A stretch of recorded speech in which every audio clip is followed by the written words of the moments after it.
ما یک کشوری هستیم که مطلوب صهیونیستان نیستیم، این مشخص. 40 سال هم هست صبح و شب دارن با ما میجنگن تو تمام عرصه‌ها، فرهنگی، سیاسی، اقتصادی، اجتماعی، چیزی نمونده، نظامی، همه جوره.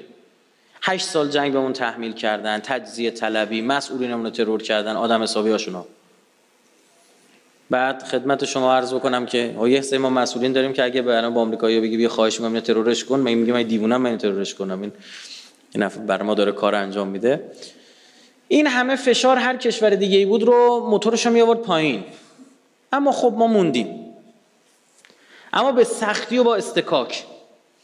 مثالی هم میزنم، میگم فکر کنید ما یه دوچرخه سواریم، کشور دیگه دنیا هم یه دوچرخه، بغل ما داریم مسابقه میدیم، اون دوچرخه سبک خیلی مثلا حرفه‌ای و این چی، ما این دوچرخه 28 تای قدیم از اونا سواریم داریم میریم، اما عوضش عضلات ما قوی تره، داریم پدال میزنیم جلو اونا، راشون صاف، نه تحریمی نه هیچی، هم تو خودشون یه ورشکست میشن.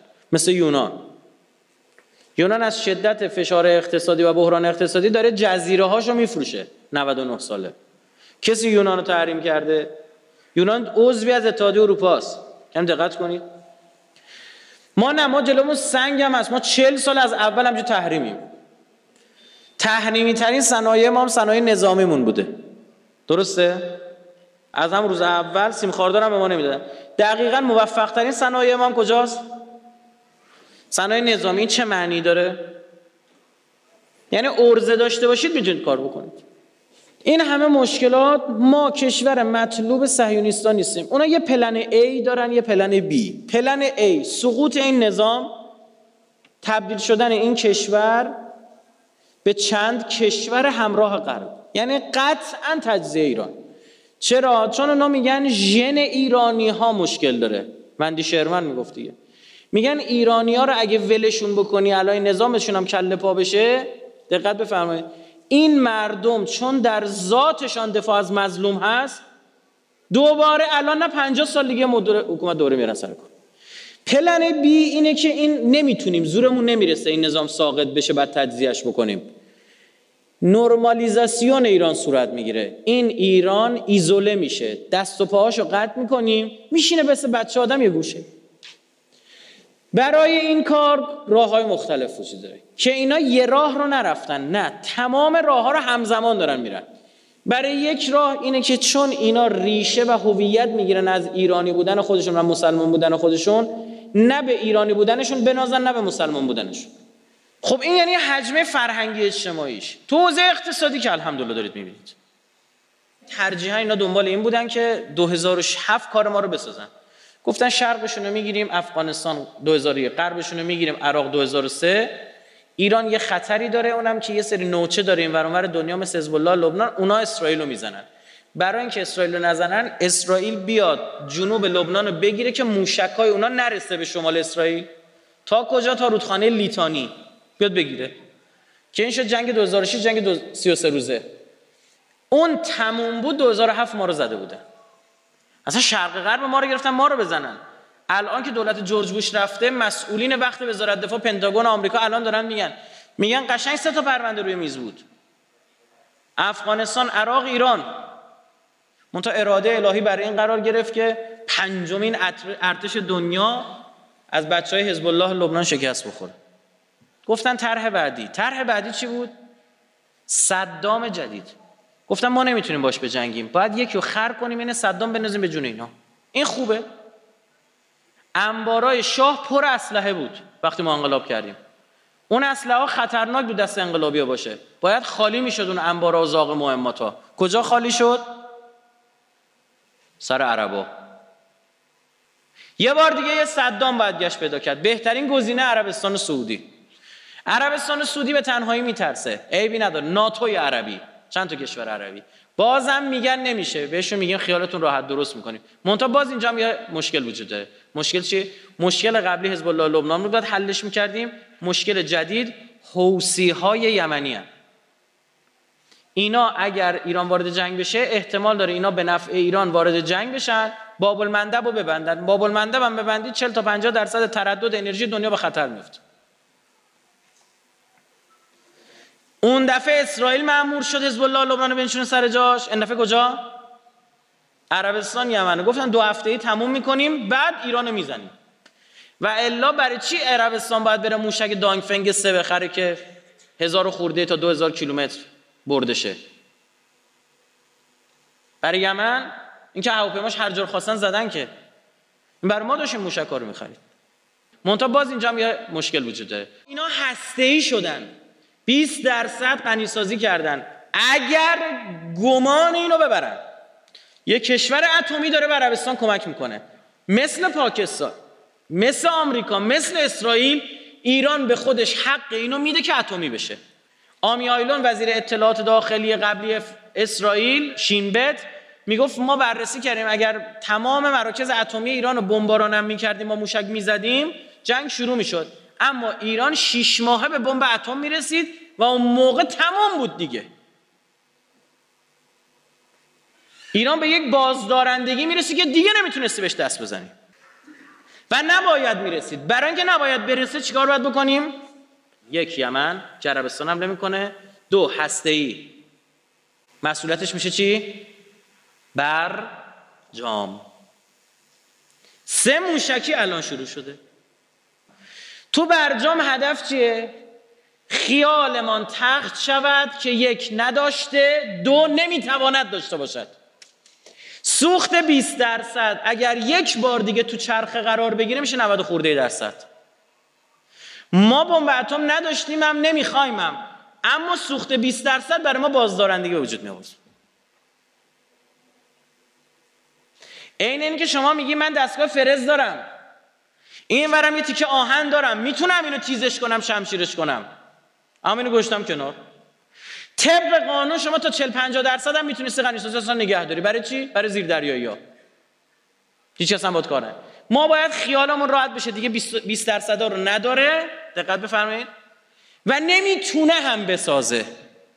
برای همین برجام اجرا شد، تمام قد اومدن عین یه پزشک بسیار ماهر ذره یه گوشه سلولی بود بیرون کشیدن. جوری ما به برجام عمل کردیم که اونا به مخیلشون نمی گنجید.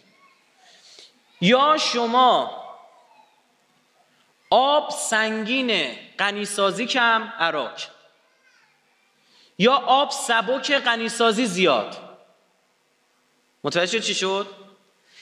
دقیقاً ضرب در این از ما گرفتن. غنیسازی زیاد و آب سنگینو که هیچ جوره نتونی برسی. متوجه شدید؟ اگر غنیسازی پایین میموند اما آب سنگین میبود بازم شما خطر داشتید. بنابراین میشه که با برجام ما یه دستمون رو خالی کنیم، بگیم قول بهت میدیم به حضرت عباس هسته‌ای نداریم و نخواهیم داشت. اینو خیالشون راحت کردیم که پول بگیریم اقتصادمون رو درست کنیم. دستمون رو خالی کردیم، پول هم نداد. گفتیم نامردیه. گفت آره نامردیه، زورم میرسه، خفه شو. گفت یا نگفت؟ تحریما رو هم اوباما شروع کرد نه ترامپ. ترامپ راه اوباما رو پیش رفت. الان یه سری مریض پدر سوخته تو این مملکت هم میگن ترامپ با اوباما فرق داره، ترامپ با آمریکا فرق. تحریما رو اوباما شروع کرد. 1 2 اینجا رو دقت بفرمایید، کنگره آمریکا داره اینا رو تصویب میکنه. اون که دیگه مجلسشونه که به رئیس جمهور ربطی نداره که. مجلسشون نعل به نعل داره جا پای رئیس جمهوراشون میذاره. قطعنامه تحریمی ما تو کنگره آمریکا فقط یه دونه مخالف داشته، اما یک جریانی میخواد بگه مردم دست ترامپه که برجام 2 رقم بخوره. تو چه گندی زدی تو اون اولیش که میخوای بیاد 2ش برای ما. با برجام هسته‌ای رو گرفتیم، پول ندادیم، 5 سال کشش دادیم. تو این 5 سال متوجه شدیم با آدمایی که تو داخل سر کار اومدن که چطور ایران تحریما رو دور میزده. اون سوراخ‌ها رو بستیم. متوجه چی شد؟ ما هر جوره بوده تحریما رو داشتیم دور میزدیم، چون سخته یک کشوری که 80 میلیون جمعیت داره، 80 میلیون جمعیت داره و سالها ارتباط داشته با دنیا رو بتونی ببندی. صرافی‌ها عین مویرگ عمل میکنن. تو میتونی شاهرگو ببندی، اما یارو میدونی چیکار میکنه؟ میگره تو چین یه نفر پیدا میکنه، میگه آقا هر کی به من پول خواست بده من تو رو میشناسم، ما با هم ارتباط داریم، اعتماد داریم، تو هرچی میخواد چین پول بدی میدی به اون، هرچی ایران میخواد پول بده میده به این، با هم حلش میکنن. اینو باید چجوری میبستیمش؟ شما جا خارجی ها چیکار باید بکنید؟ باید بگید این کار غیر قانونی پولشوییه. چرا تو میتونی تحریم دور بزنی؟ پدر سوخته، این کار غیر قانونیه. حالا آمریکا بگه غیر قانونیه، این گوره پدرت. نه نه نه، خودت بگو غیر قانونیه که با قانون خودت باش برخورد کنم. درست شد؟ اینم مقابله با پولشویی FATF CFT که الان دعواشو تصویب شه. بابا اینا بابا بشنوید، به قرآن این فیلم پخش میشه 50 سال بعد میگن این مردم دیوونه بودن، اینا رو میشنیدن رگ گردنشون نمیزد بیرون. رئیس FATF رو نشوندن تو جلسه هیرینگ کنگره آمریکا، بهش میگه که آقا جون ایران بازم تحریمو دور خواهد زد، همونجوری که دور میزنه. با خیالتون راحت نباشه، یه کاری داریم میکنیم از داخل قرار خودشون جلوشو بگیرن. مسببین این امر در داخل کیان؟ ما شرکت هایی داشتیم در برخی از شرکت های دیگمون، نمیفهم چی میگه، یعنی چیه شرکت هایی داشتیم؟ مثلا مثل شرکت نفت که تو 30 40 50 تا کشور دفتر خرید و فروش داشته. این شرکت ها با بازار اون کشورها آشنا شده بودند و میتونستن تحریم دور بزنن. اون شرکت ها با یک امضا لغو شدن، منحل شدن توسط خودمون. تا همینجا مونده موشک ها رو باید چیکار کرد؟ یک کاری کنیم فناوری موشکی اینا دوچار شکست بشه. رسما چند وقت پیش اعلام کردن یکی از طرحهای پنتاگون دادن قطعات خراب و اطلاعات خراب به دانشمندان موشکی ما بوده که با 10 تا واسطه ایران فکر کنه داره دانشی رو به دست میاره و خبر نداشته باشه که این قطعه خرابه. همین کار تو سانتریفیوژهای ما کردن. مثلا ما میرفتیم یه شیر میخریدیم میآوردیم نصب میکردیم، یه سوراخ بسیار ریز داشتیم، باعث میشد مثلا اونجا فشار به هم بریزه میترکید و ما نمیفهمیدیم چرا داره میترکه و ما کل خوشحال بودیم، فکر کردیم تحریم رو دور زدیم، شیر سالم به دست آوردیم. نگو اونا فهمیدن ما رو توی پازل قرار دادن، علاوه دارن پول میگیرن بابت فروش اون، دارن شیر غلط هم خراب به ما میدن، قطعات خراب. همین کارو برای موشکی کردیم. 2 کاری کنید از داخل برنامه موشکیشون وقفه درش بیفته، کاهش بودجه ها و نمیدونم فلان این داستان ها که اینو من نمیگم، نمایندای مجلس دادشون در اومد. آقایون اگه فرمایشی دارن نماینده مجلس ها شاکی بشن. 3 پیدا کردن شهرک های موشکی و محل دپوی موشکی اینا کجا قایم کردن اینا رو؟ کی مسئول این کار بود؟ شبکه جاسوسان محیط زیستی. شبکه جاسوسان محیط زیستی در واقع برنامهشون این بود که بفهمن شما تو کدوم کویر اینا رو قایم کردی. بهانه‌ام چی؟ یوز پلنگ. حیوانی هم انتخاب شد که تو سراسر ایران پراکنده است. نکته جالب، ما محله هایی داریم در نزدیکی مثلا فیروزکوه، من تا اسم نبرده بودم اینجوری، که اون منطقه موشکی داریم ما اونجا، چون دیگه معلوم شده دارم میگم. مردم اون محل ما رفته بودیم سخنرانی میگفتن ما تا سال 92 اینجا پلنگ نداشتیم، از سال 92 پیدا شده. یعنی پلنگ رهاسازی میشد که به بهانه یافتن اون پلنگا اطلاعات موشکی، دوربینا اینا وارد کرده بودن تا 50 کیلومتر زوم داشت.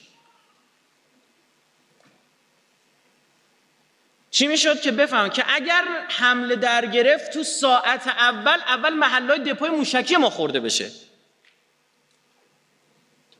2 وقتی موقعیت‌های اینا مشخصه بشه آدم‌هایی رو داشت تو گروه‌های چریکی حمله کنن اونجا رو آسیب برسونن. این بخشش جسارتا نمیتونم خیلی بازش کنم. یه کار دیگه هم مونده، همون ته مونده موشک‌های اینها به جای اینکه سمت رژیم صهیونیستی بره، انبار شاه چجور سر صدام خالی شد؟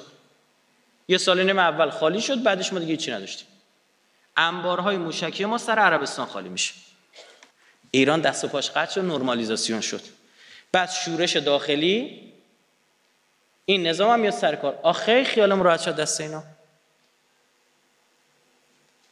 خب این مستلزم چیه؟ مستلزم اینه که بعد از برجام فشار دوم بیاد. فشار دوم چیه؟ قطعا روی نظامیگری ایرانه. یک، حضور منطقه‌ای، یمن سوریه. دو، موشک ها. اینا رو من الان نمیگم 4-5 سال دارم سخنرانی میگم، درسته یا نه؟ من بعد برجام نوبت موشک هاست، 2 تا مشت داشتیم، این باز شد، این یکی مونده، میگفتم اینا رو یا نه؟ تایید میفرمایید شد یا نشد؟ صاف الان رسما اومدن میگن موشک زیر بالای 300 کیلومتر نباید داشته باشید. من تو 300 کیلومتر کیو میخوام بزنم؟ با کسی دعوا ندارم. من 2000 کیلومتر میخوام که اگه شما دست با خطاب کردین من بتونم تل آویو و حیفا رو با خاک یکسان کنم. اون شیشه عمر غول شماست. شما از این که عربستانی 100,000 تا موشک هم رو سرشون بخوره ککتون هم نمیگه انگار به درک میگید مسلمان افتادن به جون هم، همونجوری که ایران عراق افتادن به جون هم. تا از این نگرانی یه دونه یهودی تو اسرائیل کشته نشه.